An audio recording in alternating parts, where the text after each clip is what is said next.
प्रिय विद्यार्थियों, सुप्रभात। आज का हमारा विषय है नवपाषाण युग, द न्यूलिथिक एज या न्यू स्टोन एज।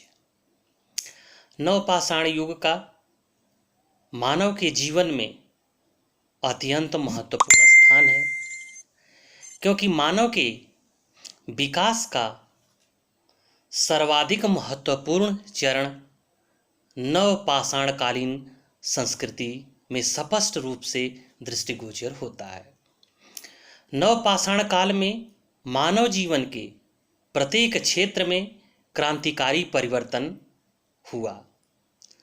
संपूर्ण विश्व में नवपाषाणिक संस्कृति का उदय लगभग 7000 वर्ष पूर्व माना जाता है। अतः यह कहा जा सकता है कि जब मनुष्य ने स्थायी जीवन जीना प्रारंभ किया, साथ ही कृषि कार्य आरंभ हुआ, वहीं से नवपाषाण काल की शुरुआत मानी जाती है। अर्थात मनुष्य जब भोजन संग्राहक से भोजन उत्पादक बन गया, वही समय नवपाषाण युग की शुरुआत है। प्रसिद्ध विद्वान गॉर्डन चाइल्ड के अनुसार नवपाषाणिक संस्कृति का उद्भव पश्चिम एशिया के उपजाऊ क्षेत्र फर्टाइल एरिया में हुआ और वहीं से संपूर्ण विश्व में फैला।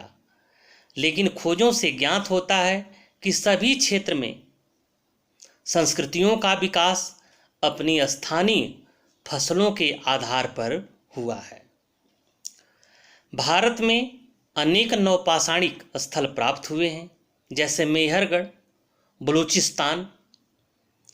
मेहरगढ़ से प्राचीनतम कृषि के प्रमाण मिले हैं। यहाँ से भैंस का साक्ष्य मिला है। यहाँ से गेहूं और जौ की विभिन्न प्रकार मिले हैं। बुर्ज होम कश्मीर में है और बुर्ज होम प्रसिद्ध नवपाषाणिक स्थल है। बुर्ज होम से गर्तावास के अवशेष मिले हैं। यानी मेहरगढ़ और बुर्ज होम, ये दोनों आपके प्रतियोगी परीक्षाओं के दृष्टिकोण से अत्यंत महत्वपूर्ण है। बुर्ज होम से पूछा जाता है कि बुर्ज होम किस काल का स्थल है, तो बुर्ज होम नवपाषाणिक स्थल है और यहाँ से गर्तावास के अवशेष मिले हैं और कश्मीर में मिला है। दूसरा है मेहरगढ़ से प्राचीनतम कृषि का साक्ष्य या प्रमाण मिला है।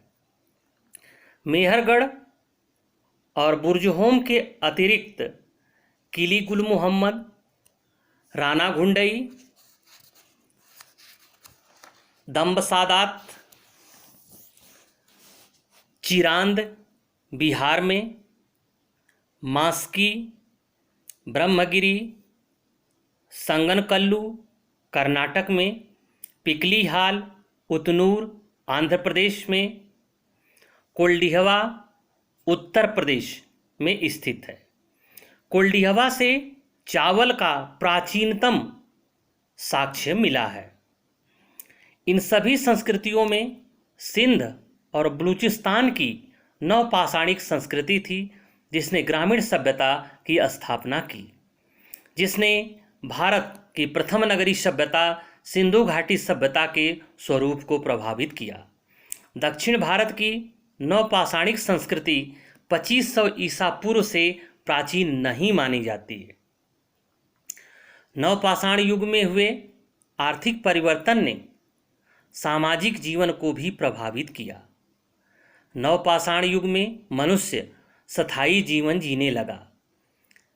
बस्तियों की स्थापना प्रारंभ हुई। कृषि और पशुपालन का विकास हुआ। मिट्टी के बर्तन तथा मानव उपयोगी वस्तुओं का निर्माण भी इस काल में प्रारंभ हुआ, जिसके परिणाम स्वरूप शिल्प और व्यवसाय का विकास हुआ। पत्थर के औजारों पर पालिश करके चमकदार बनाया गया और उनमें हत्था का प्रयोग किया गया। यानी हत्था लगाने की शुरुआत औजारों में नवपाषाण काल में होती है। नवपाषाण युग का सबसे प्रमुख हथियार हत्थेदार कुल्हाड़ी थी। पत्थर के हंसिया का प्रयोग फसल को काटने में किया जाता था। अनाज पीसने और कूटने के लिए ओखली और मूसल का प्रयोग होता था।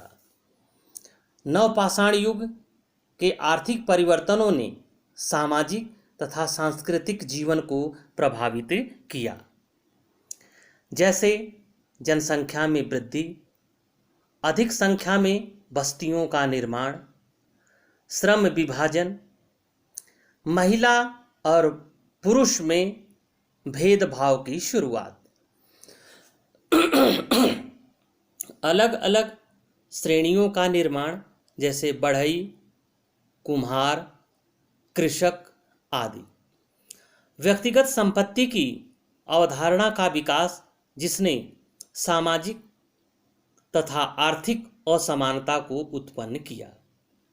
अब समाज का स्वरूप पितृसत्तात्मक हो गया, क्योंकि इसके पहले जो आभास मिलता है उससे यह पता चलता है कि समाज मातृसत्तात्मक समाज था।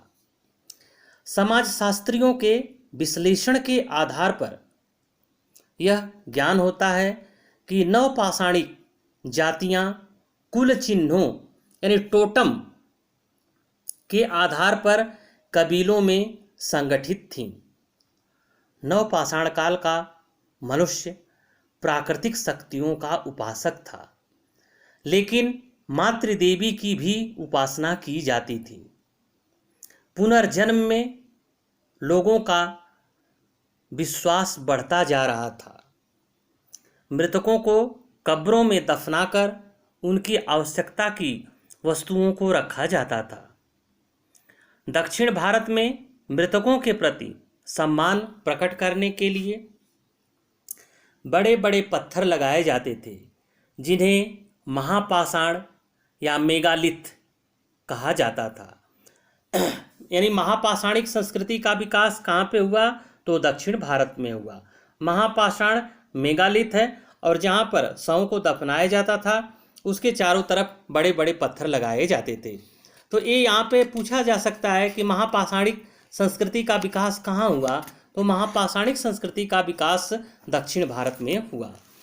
इस प्रकार नवपाषाण युग में सभ्यता के मूल तत्व प्राप्त होते हैं, जिनका धातु युग में पूर्ण विकास होता है।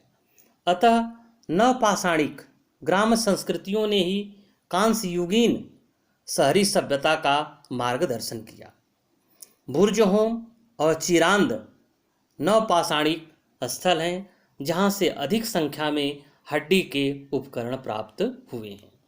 अतः यह कहा जा सकता है कि नवपाषाण काल का मानव के और मानवीय जीवन के विकास में अत्यंत महत्वपूर्ण स्थान है, क्योंकि इस समय चाक का आविष्कार हुआ, पहिए का आविष्कार हुआ, जिसकी वजह से स्थायी जीवन जीना प्रारंभ हुआ, कृषि का प्रारंभ हुआ, विभिन्न प्रकार की फसलों को इन्होंने उत्पादन करना शुरू किया। अतः मानव जीवन के विकास में नवपाषाण युग का अत्यंत महत्वपूर्ण स्थान है। Thank you.